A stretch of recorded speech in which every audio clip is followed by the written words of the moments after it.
players are gifted, some are insane, and a few are simply built different. Today we're taking a closer look at some of the most mind-blowing and unbelievable records in tennis history, set by some of your favorite players. From the longest match of all time to the highest ATP points ever achieved, these are tennis records that will never be broken. Let's get started. Number 9. Youngest player to ever win a major title. The title for youngest player to ever win a major is one that's likely never going to change, unless of course we start handing out rackets in kindergarten. Martina Hingis and Michael Chang, who snatched their historic win in the 1990s, seem to have set records that today's teens can only dream about. Let's start with Hingis, who won Wimbledon at 16 years, 9 months, and 5 days old in 1997. She wasn't even old enough to drive in most countries, but there she was holding a Grand Slam trophy. She also grabbed the Australian Open earlier that same year, setting the record for the youngest person to win any major title. But don't think that the boys were playing when all this was happening. In fact, Boris Becker had his win 12 years before Hingis. He was just older. At the age of 17 years, 7 months, and 16 days, Boris won Wimbledon in 1985. That's still impressive, but let's face it, after Hingis' record-breaking spree, it seems like Becker was slacking a bit. Not to mention, the youngest male player to ever win a major is Michael Chang, who at 17 years old and 4 months, captured the French Open in 1989. Chang's win, like Hingis's, seems impossible to replicate these days.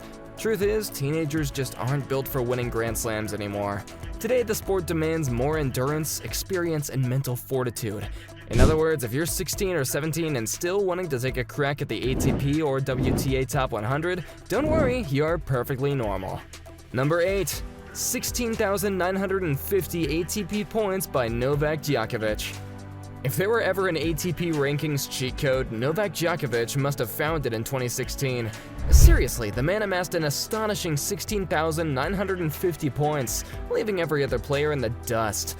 To put that into perspective, Djokovic had more points than the number 2 and number 3 players combined.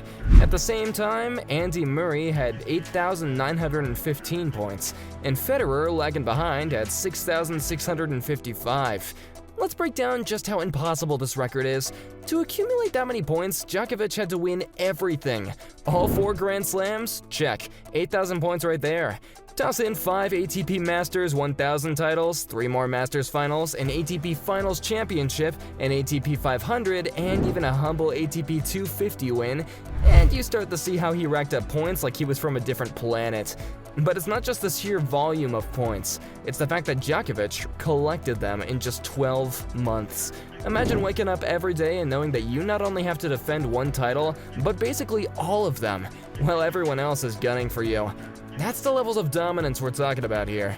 Good luck to anyone who thinks they can beat his record in today's landscape. The game has become way more competitive. The big three, Nadal, Federer, and Djokovic, have all surpassed the 15,000 point mark at some point. But Djokovic's 16,950 reigns supreme. So if you're thinking about beating this record, maybe stick to something easier. Number 7. Martina Navratilova's 74 match winning streak. Coming in at number 7 on our list of tennis records that will never be broken is Martina Navratilova's absurd 74 match winning streak in 1984. Let's take a moment to wrap our heads around this. 74 matches in a row. That's the kind of streak that would make you wonder if she was secretly playing with 2 rackets. To understand just how untouchable this record is, consider that the last time anyone won even close to that much was Novak Djokovic, who had 43 consecutive wins in 2011. A valiant effort, no doubt, but Djokovic's streak holds barely a candle to Navratilova's. She didn't just rack up singles wins either, oh no. She and Pam Shriver also won 9 consecutive doubles titles that year too. Part of the reason this streak will likely never be broken is that today's tennis field is much deeper. Back in the 80s, the gap between the top players and, say, the world number 50 was enormous. Today, not so much. Nowadays, there are dangerous players lurking in every round, and top seeds can be ousted before they're even finished warming up. In 2001, a wild card won Wimbledon. That was the first and only time seeing something like that happen. But it still sounds crazy when you mention it. So yeah, with everyone gunning for you, winning 74 straight matches feels about as achievable as winning the lottery twice. Navratilova herself said it best, "You almost forget how to lose." That's probably because for nearly all of 1984, she didn't. It wasn't until the Australian Open semifinal that streak finally came to an end. Number 6. Longest match and most aces. Let's talk about John Isner and Nico Lemayu, the two guys who decided that playing a game for over 11 hours was a great idea. The 2010 Wimbledon match wasn't just long, it was exhausting for everyone involved. To add to the madness, both Isner and Mayu hit over 100 aces each. That's right, 200 plus aces in one match.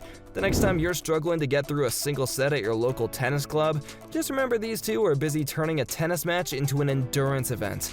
Isner eventually won 6-4, 3-6, 6-7, 7-6, 70-68, spending over 5 hours on it. Their fifth set is also the longest on record. It took them so long that the scoreboard stopped working because nobody thought they'd be playing at 47-47. The All England club had to call in tech support for this one. Now, if you're thinking, oh, someone will definitely break this record one day, I'm here to tell you, no, they won't. Let's clear this up very quickly. Wimbledon and other Grand Slams have since changed their rules, so we'll never see a final set like this again. They've introduced tiebreakers at 6-6 or 12-12 at Wimbledon, which basically means that no one else is ever going to be out there playing for 3 days straight. Not only did Isner and Mayu set the record for the longest match, but they also broke the record for the most aces, most unforced errors, and probably the most snacks consumed during a match. Isner won the game, but both men probably felt like they lost when they realized they had to play another round the next day. And yes, Isner lost that next match in straight sets. Can you blame him? This record is safe forever. Number 5. The only players to have achieved a Golden Slam in both singles and doubles. Serena Williams doesn't just break records, she completely redefines them.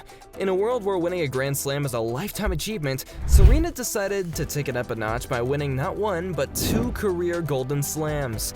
That means she won all 4 majors and Olympic gold in singles and doubles, both, making her the only player in tennis history to do so. Serena completed her Golden Slam in doubles at just 19 years old. Alongside her sister Venus, she grabbed her first Olympic gold at the 2000 Sydney Olympics, wrapping up the Grand Slam journey at the Australian Open in 2001. But she didn't stop there. A decade later, she did it all over again in singles. By 2012, after years of dominating Grand Slams, she added an Olympic gold to her singles resume at the London Games. And the opponents in her path? Well, they didn't stand a chance. Victoria Azarenka in the semis got a polite 6-1, 6-2 exit. Maria Sharapova, let's just say she was lucky to get one game in a 6-0, 6-1 drubbing. What makes Serena's career Golden Slam record unbeatable is the sheer dominance in both formats. While many greats have excelled in singles or doubles, no one else has managed to capture the elusive Golden Slam twice. And with today's competing field, it's hard to imagine anyone else even coming close. Number 4. 125 consecutive matches won on a single surface. Chris Evert's dominance on clay is the stuff of legends. 125 straight wins on a single surface. From 1973 to 1979, she made clay her main zone, winning match after match like she was on autopilot. Even Rafael Nadal, the guy called the King of Clay, couldn't come close to matching Chrissy's reign. Nadal's longest streak on clay was 81 matches, which is incredible, but still a whopping 44 matches shy of Evert's record. Now, if you think she was just scraping by, guess again. Out of those 125 wins, she only dropped 8 sets. Most players would consider a match where they lost only 8 sets a victory, but Evert casually did this over 6 years. Her streak finally came to an end in 1979 at the Italian Open, where a 16-year-old Tracy Austin managed to edge her out in a 6-4, 2-6, 7-6-4 victory. But here's the thing, Evert didn't just sulk after that loss. No, she bounced back with another 64 matches in a row on clay.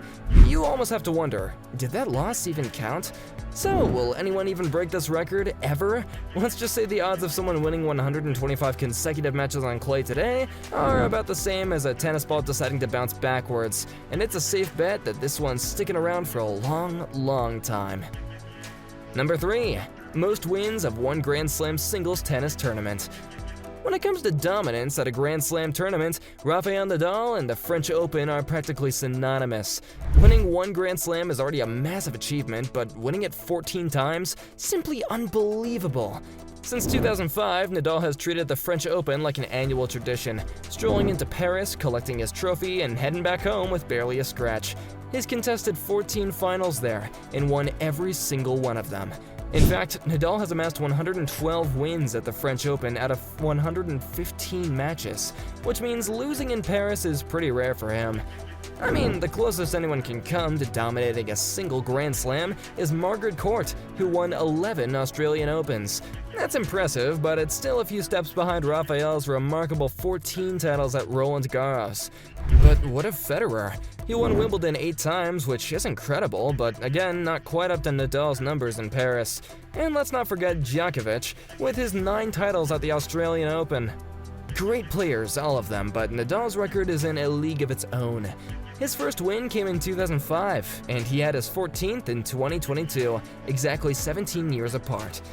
At 36 years old, Nadal also became the oldest French Open champion in history, proving that age is just a number, especially when you're already on the court smashing records.